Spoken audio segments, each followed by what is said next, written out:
todos, aquí es Scott, y no puedo esperar por esta reunión de cómo manejar los problemas de mis controles que acabo de encontrar.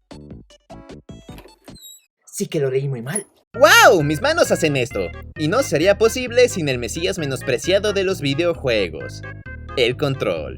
El puente que te une con el mundo detrás de la pantalla. El control necesita tener todas las funciones para los juegos de su era, además de ser intuitivo. Es mejor cuando se une a tus manos y no tienes que revisar dónde está el botón B. Solo es tu segunda naturaleza. Sin embargo, la carrera donde estamos ahora ha sido algo difícil. Hemos ido de E, A, e incluso...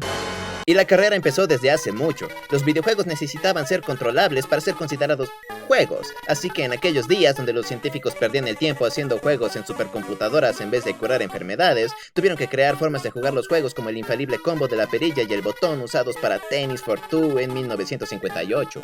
Cuando las maquinitas arcade tuvieron éxito, los desarrolladores tuvieron que crear los controles para cada uno de sus juegos y así no hubo necesidad de limitar la imaginación al crear un método para jugar. Podían crear cualquier tipo de control que mejor les sirviera a su juego. Palancas, bolitas de seguimiento, perillas, botones, volantes, cada maquinita arcade era diferente a la anterior en términos de control.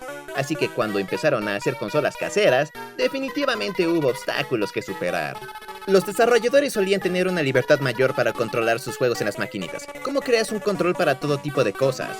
Uno que funcione con todos o por lo menos con la mayoría de los juegos que salgan en ese momento. Atari dijo a la mierda y nos dio un botón y una palanca.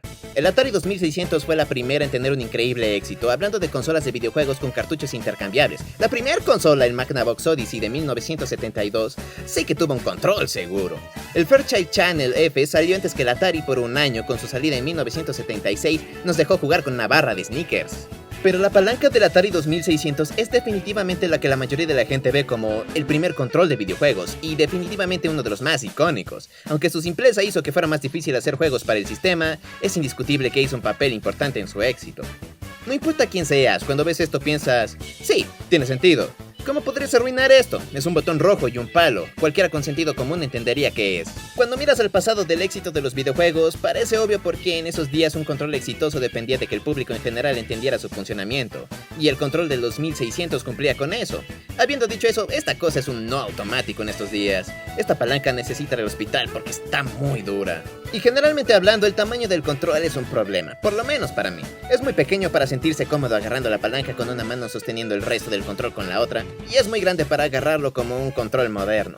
En general diría que el control de 2600 está bastante bien para lo que es. Es perfectamente usable, pero no lo usaría como primera opción. Después del 2600 los controles pasaron por esta fase fea por un tiempo, y todo porque los diseñadores de controles fueron a su casa un fin de semana, agarraron su teléfono y dijeron, estoy ebrio. ¿Por qué? Sí, el Intellivision, ColecoVision e incluso Atari con el Atari 5200, todos siguieron esta moda de poner números en el control.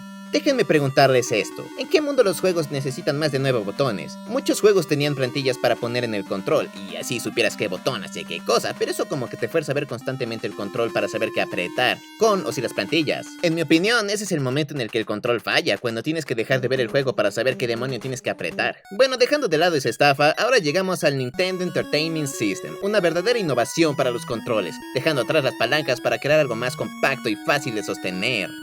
El Vectrex tuvo algo muy similar en 1982, pero Nintendo introdujo algo enorme. Mira, no sé, lo primero que pensó mucha gente probablemente al ver la cruceta fue frena un poco, Meteoro, nadie mete religión en mi Big Dog. Pero este diseño de cruz llamado D-Pad hizo el control mucho más cómodo de usar con solo tu pulgar.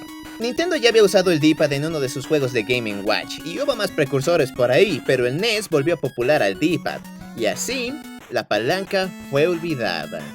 Muchos dicen que este envejeció muy mal, y aunque estoy parcialmente de acuerdo, pienso que se juega bien con él. El problema principal es que el mismo D-Pad se vuelve incómodo después de sesiones largas de juego. Pero amo los botones y cómo se sienten, es muy satisfactorio cómo hacen clic. Aquí fue donde se inventó el término button bashing. Veo que muchas personas dicen que las esquinas encajan mucho en sus manos, pero personalmente nunca he tenido problemas con ellas. Aunque las esquinas fueron criticadas en estos días, así que Nintendo hizo otras alternativas. El NES Advantage es el control al que no dejarías ir con tu hija a la graduación. Esta cosa es realmente una bestia que obtiene poder de 2 puestos de control. Puedes mover un interruptor para alternar entre el jugador 1 y 2 para juegos como Super Mario Bros. Donde se toman turnos. Tenían unas turboperillas que te dejaba tener fuego rápido en A y B. Y no olviden lo último en tecnología, la función de slow motion, que era simplemente el juego poniéndose y quitándose la pausa. Solo significa que los juegos al momento de pausar todo en la pantalla se veía raro. Sin importar eso, el NES Advantage es una belleza de control. Creo que es bastante dinámico, se siente tan robusto y hay algo muy satisfactorio de apretar estos botones enormes. Pero, ¿qué tal si no te gusta sobrecompensar?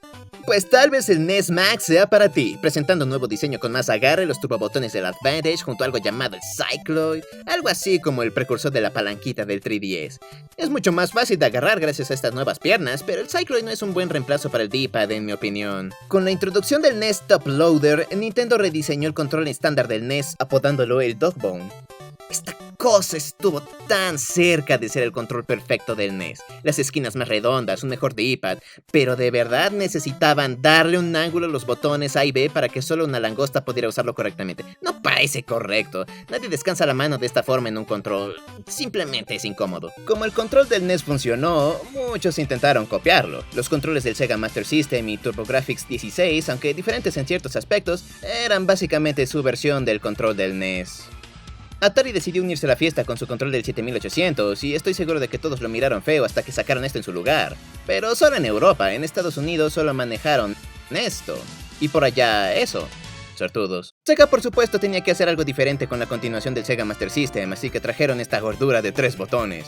¿Alguien había notado alguna vez qué tan grande es en realidad el control del Sega Genesis? O sea, wow. Este chico es de huesos anchos, pero por más raro que parezca, solo tiene la misma cantidad de botones que el control del NES. No tiene un botón de Select, así que aunque tenga 3 botones principales, ambos tienen 4 en total.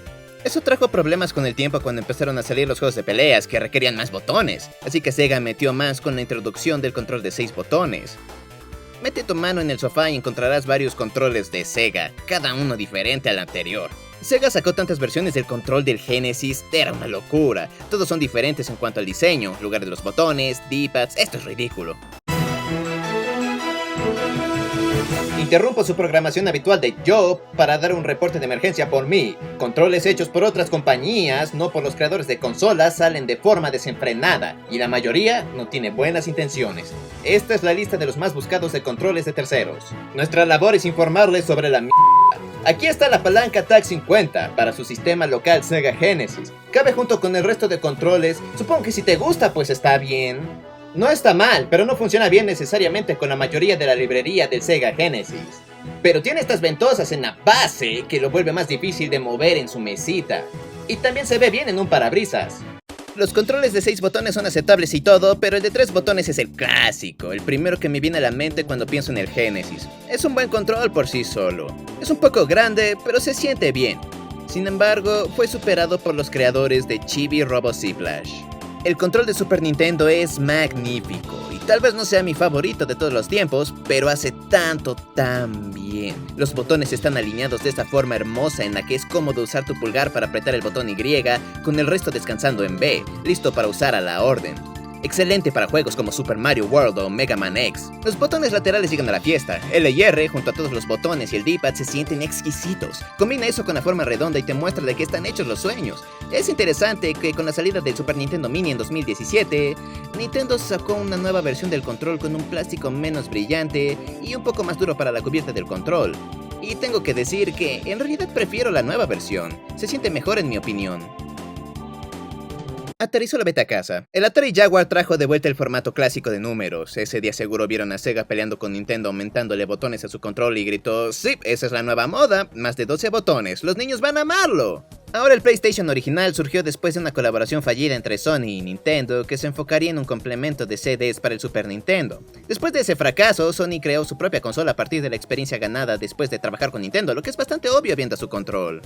A veces olvido lo similar que son los controles de PlayStation y Super Nintendo. Fundamentalmente, las únicas diferencias son el D-pad, 2 sets de botones laterales y las piernas. Eso es todo. Pero al menos el control de PlayStation se volvió un nombre con el DualShock. Mira el tamaño de esas cosas. Este diseño tiene gatillos más gordos, una función de vibración y palancas análogas. La vibración y las palancas fueron respuestas obvias al control del Nintendo 64 que salió antes, y hablaremos de él en breve. Pero el DualShock hizo las palancas dobles el estándar. También introdujo el poder apretar las palancas como una función extra. Y...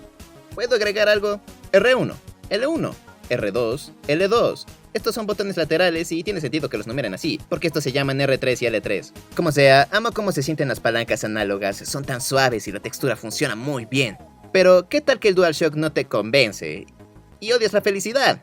Aquí está el control de Nintendo 64.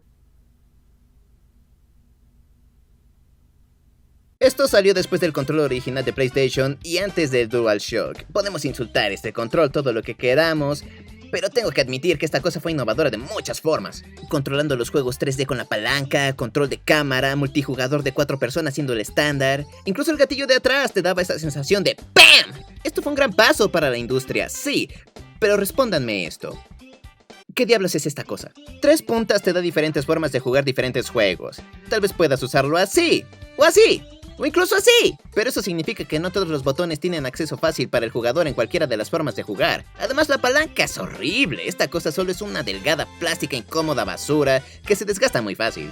Pero el control del Nintendo 64 sí hizo mucho bien. Introdujo la vibración con el accesorio de Rumble Pack, la palanca análoga nos trajo juegos como Mario 64 y Ocarina of Time. Miren estos colores, esta cosa es la peor pesadilla de un Scott Wozniak daltónico. Sí, no me gusta este control. Continuando con el control del Sega Saturn, parece decente. Básicamente es una evolución del Genesis de 6 botones, con botones laterales esta vez. Pero Sega también introdujo el 3D Control Pad para algunos juegos, específicamente Nights into Dreams. Y este control nos lleva a su sucesor inmediato en la última consola casera de Sega, el control del Sega Dreamcast. Sí, no me gusta este control. En realidad, este control es tan malo como el del 64. No. En realidad tiene un diseño que tiene sentido, aunque esta palanca no es cómoda. Esto fue cuando muchas compañías no sabían que el plástico duro en una palanca análoga no era la cosa favorita de la humanidad. Y también, ¿por qué el cable sale de abajo? Hay una ranura para que lo puedas atorar en la parte de arriba para que así apunte a la dirección correcta, lo que parece como un ligero arreglo a un descuido de diseño. Al menos los gatillos eran análogos, lo que fue una innovación sólida e hizo a los juegos de carreras más realistas. Pero ¿quién podría olvidar el BMU, la tarjeta de memoria con una pantalla mostrando información o albergando sus propios juegos para jugar? ¡Pero a la mierda eso! PlayStation ha vuelto, nena, con el PlayStation 2 y su nuevo DualShock 2. Es el mismo control, excepto que los botones frontales ahora son análogos, lo que es tonto. ¿Por qué necesitan que el botón de triángulo sea sensible a la presión? ¿Por qué? Siento que ellos solo asumieron que las entradas análogas serían la nueva moda, pero no lo necesitas para todo. Bueno, dejando eso atrás, tenemos la introducción de la marca Xbox y con ella, ¡a la mierda! Bueno, les puedo decir que esa fue la caza de huevos de Pascua más fácil de mi vida. Este control sí hace unas cosas bien. Número 1, un logo gigante de Xbox.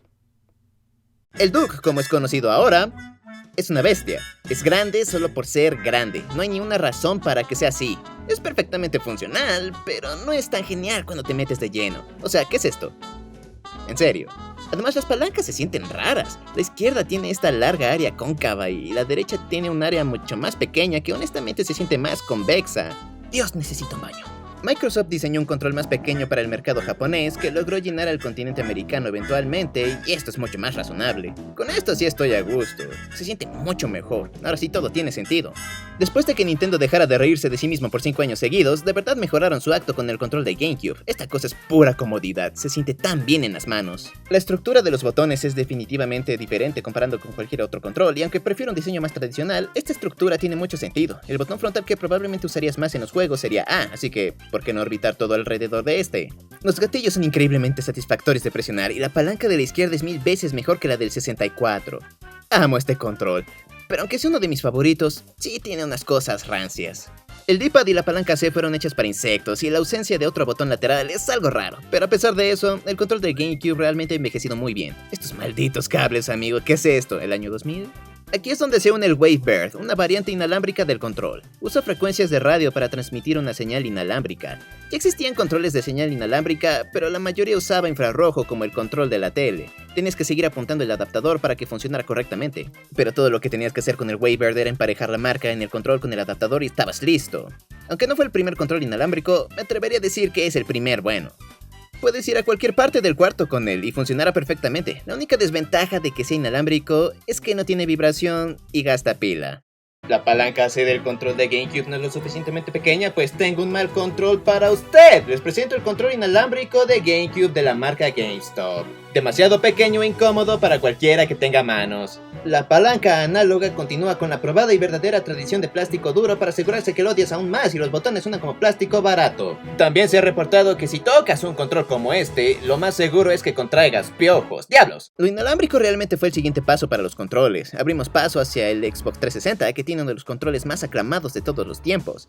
Digo, no se podía caer más bajo después de esto, pero todo está en perfecta sintonía y nos da un control perfectamente balanceado. Menos el D-pad. Después Microsoft lanzó controles del 360 con el D-pad transformable con el que puedes tener el modo tradicional o puedes volver a esta basura. Personalmente no me imagino por qué querrías cualquier cosa además del D-pad tradicional, pero no me importa, esta cosa es divertida de girar. Y ahora sigue el PlayStation 3 con... Por Dios chicos, han pasado más de 10 años y aún no lo superan. Para ser justo, Sony estaba listo para usar un diseño estándar nuevo para el control del Play 3. Nunca había sido tan feliz de ver este diseño volver. El control Six-Axis estuvo presente en los primeros años de vida de PlayStation 3 y era básicamente el DualShock de nuevo, pero ahora inalámbrico, con capacidad de control de movimiento y sin vibración. Después Sony lanzó un tradicional DualShock 3 con vibración y control de movimiento incluido. Todo iba bastante bien para los controles hasta este punto. El 360 de verdad superó expectativas, el Play 3 seguía con el diseño bien envejecido, y Nintendo... Sí, el control de Play 3 tenía un poco de control de movimiento, pero el control del Wii lo adoptó completamente. Definitivamente hay cosas que amo y odio de este control. Cuando funciona, realmente funciona. Cuando no funciona, realmente no funciona. Solo tenemos un D-pad en el control con unos cuantos botones al frente y un gatillo en la espalda. Puede que parezca limitado, pero lo diseñaron de forma inteligente para ser usado de un montón de formas, como el control de la tele, o acostado como un control clásico al igual que el NES, con el accesorio del nunchuck que te daba una palanca, o dentro de un incontable suministro de plástica. Realmente admiro qué tan creativos eran con los usos que le daban al control del Wii, pero no voy a mentir y decir que este es un gran control. El método del control acostado no es mi favorito, simplemente no soy fan de este D-pad o de estos botones. Y como dije, los controles de movimiento son 50-50, pero Nintendo eventualmente lanzó el accesorio Wii Motion Plus y el Wii Remote Plus para mejorar las capacidades de movimiento y tengo que decir que con estos, el control del Wii está bastante bien. El movimiento es más acertado ahora y cuando se usa de forma adecuada es un control realmente divertido. Pero si te interesan las cosas más tradicionales, te podría sugerir los controles clásicos del Wii. Se conectan por debajo al igual que el nunchuck y olvidé que también funcionaban estas cosas realmente. El original se deriva bastante del control del Super Nintendo, pero incluye cosas nuevas como dos palancas que están demasiado cerca y botones a los que me gusta decir ¿a esto le llamas gatillos? También está este botón misterioso en la parte de arriba que, y corríjame si me equivoco, pero creo que esto nunca se usó y aún no sé qué uso iba a tener. El control clásico original era bastante bueno para juegos retro, pero algo mediocre para juegos más modernos, así que cambiamos unas cosas y aquí está el control clásico Pro. Es más cercano al control del PlayStation 2 y es grandioso para algunos de los juegos más dedicados de Wii que hay por ahí. Entonces Nintendo puso el control del Wii en Photoshop, le dio un poquito de esto, un poquito de aquello, le metió una pantalla en medio y ¡blam! Control del Wii U. Tiene mala reputación, es enorme, innecesario y torpe. Escuchen, los apoyo con la mayoría de eso, pero me parece que este control es increíblemente cómodo de usar. Las empuñaduras son geniales y todos los botones y palancas son largos y se sienten muy bien. El problema es este tipo. La pantalla no es de lo peor, pero tampoco de lo mejor, y su uso en algunos juegos solo era molesto y le dio una de las peores vidas útiles en baterías. El control no usa la carga tan bien que digamos, así que si lo cargas y no lo usas por una semana, lo más probable es que cuando lo uses esté muerto. Además tienes que cargarlo a través de un adaptador de corriente aparte, no a través del Wii U. Y le agregaron mucha basura. Estoy seguro de que podría sobrevivir en las afueras por una semana solo con esto. Una cámara, NFC, control de TV... ¡Basta! Casi nada de esto es necesario. Aunque debo decir que el control de la tele es bastante útil. Como con el control del Wii, si no te gusta este tipo de cosas, Nintendo ofreció un control Pro y... prepárense fuerza de defensa del control Pro de Wii U. No me gusta este control. Todo se basa en el hecho de que los botones están hasta abajo. Solo es molesto y estúpido. Este formato funcionó con el control normal porque era muy grande. Los botones tenían una posición para un uso perfecto, pero aquí simplemente no funciona para mí. Además, los gatillos se sienten raros. Creo que es porque no son análogos, pero fueron diseñados igual que los del 360. Que sí lo son. Los del control del Wii U eran estos gatillos gorditos que se sentían bien cuando les hacías clic. Estos... no tanto. Al menos este control dura hasta 80 horas con una sola carga, que es algo que el control normal no puede decir. No obstante, ambos sacan lo peor de mí por tener este asqueroso acabado brillante. O sea, esto se ve bien en fotos y como 2 segundos después de que abriste la caja. Cualquier momento después de eso, bienvenido a la calle huella digital. Ya no soy dueño de esta cosa por circunstancias improvistas. Si pudiera demandar un control, primero iría por lo que sé que es esta basura barata de control de Wii U y luego demandaría el control del Wii por fraude. Pero sí recuerdo todo acerca de él y cómo era la definición de todo lo que es un producto con publicidad engañosa. Este control fue entrenado para engañar a la gente para pasar como un control pro de Wii U. No obstante, resultó ser fundamentalmente solo un control de Wii y un control clásico todo en uno. La idea de tener un control estándar con las capacidades de un control de Wii y un control clásico todo en uno es genial. El problema era que este control era terrible en todo lo que hacía. La calidad de construcción era barata, los botones se sentían como plastilina. La única razón por la que alguien le dio importancia fue por el hecho de que habían versiones con los colores de Super Nintendo y Super Famicom disponibles. El control del Play 4 cambió algunas cosas a diferencia de los controles de PlayStation pasados. Se centraron en un diseño más nuevo y ergonómico y creo que le salió muy bien. Ahora tiene esta barra touch que en lo personal no la encuentro muy útil. Una barra luminosa que parece como una excusa para que la batería de este control tenga una vida útil culera. ¡Wow! ¿A dónde se fueron los botones Select y Start? El Play 4 fue el inicio de algo horrible. La muerte de Start y Select. En vez de eso tenemos este botón de Share, lo que es algo útil supongo, para compartir fotos y videos de jugabilidad. ¿Pero qué diablos es esta basura de options? Pero como sea, tengo que decir que aunque el DualShock 4 es cómodo y en general un control decente, tiene varios problemas con la calidad de producción. No sé, es el único control con el que tengo problemas constantemente y no soy el único que lo vive. El control del Xbox One se siente como más de lo mismo del control del 360, pero con algunos retoques y cambios aleatorios que se sienten tanto mejor como peor. Se siente de mejor calidad en algunas cosas, pero barato en otras. Es un poco más compacto e intenta verse más moderno que el del 360. Creo que el D-pad es mejor y las palancas tienen un acabado con mejor agarre, pero no sé, algo se siente raro en este diseño. No es malo para nada, pero creo que prefiero el del 360. Por cierto, ¿soy el único que cree que los reemplazos para Start y Select no tienen sentido? ¿Qué demonios son 2 cuadros y 3 líneas? Y esto nos trae el suministro de controles del Nintendo Switch, los Joy-Cons, los controles que vienen con la consola. El Switch es una situación interesante, debe tener controles que estén unidos a la consola misma para permitir una jugabilidad portátil, pero también deben ser desarmables para tener una variedad de formas diferentes para jugar. Dios, sí que son pequeños. Miren, hay demasiadas cosas que amo de los Joy-Cons, pero básicamente están agarrando todo en los controles modernos y atiborrándolo en algo que encontrarías en una casa de muñecas. Digo, estas cositas tienen mucho con qué defenderse, un set completo de botones y palancas, una nueva vibración HD, NFC, son perfectamente funcionales, pero no es perfecto. Amo la idea de cómo fueron diseñados para ser 2 controles separados, pero vale la pena vivir así. Los botones frontales para el Joy-Con individual son patéticos, tanto que Nintendo suplementa una correa con botones mejores. Cuando los usas juntos no está mal, pero tiene un parecido más grande a los controles del 3DS que a los de la mayoría de los controles de consolas caseras a mi parecer. Personalmente prefiero el control pro del Switch. Esta cosa no se anda con tonterías y va directo al grano. Los botones y las palancas están acomodadas de tal forma que hace que me desmaye, la textura se siente genial, tiene unos grandes y gorditos botones, una duración de batería decente, toda la tecnología de los Joy-Cons. Esto es a lo que llamas control. Siempre mantengo unidos los Joy-Cons a la Switch para cuando quiero jugar de forma portátil y dejo el control pro en espera para uso casero. Y eso fue la historia básica y retrospectiva de la mayoría de los controles más importantes. Hemos pasado por mucho y aunque no todo ha sido genial, nos ha traído a donde estamos ahora. La creación de controles de movimiento, el botón de pausa, la introducción de controles análogos con el 1292 Advanced Programmable Video System. Jesús. Experimentos con platillas de números, bolitas de seguimiento, estas glorias y fallas ayudaron a formar algunos de los controles más grandes que hay. No desprecien inmediatamente nuevas funciones o trucos que le introduzcan a los controles porque podría ser un gran paso a la dirección correcta para la industria. Tal vez no sean el centro de atención como los juegos o las consolas mismas, pero son uno de los aspectos más importantes de los videojuegos.